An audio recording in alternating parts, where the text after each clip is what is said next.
Oración a los ángeles custodios. Amados ángeles custodios, compañeros fieles y celestiales que el Señor, en su infinita bondad, nos ha concedido para caminar a nuestro lado en esta vida terrenal.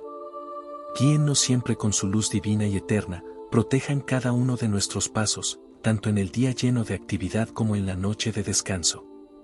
Iluminen nuestro hogar y cada rincón de él, con una paz profunda que sobrepase todo entendimiento, y aparten de nosotros y de nuestros seres queridos toda influencia del mal, todo peligro y toda sombra. Cuiden con especial cariño de nuestras familias, padres, hermanos, hijos y amigos, y llévennos de la mano, siempre, por el camino del bien, la fe y la rectitud, sin desviarnos jamás. Les damos las gracias, por su amor eterno, incondicional, y por su presencia protectora que nunca nos abandona. Amén. Por favor, regala esta oración a alguien que quieras que Dios bendiga.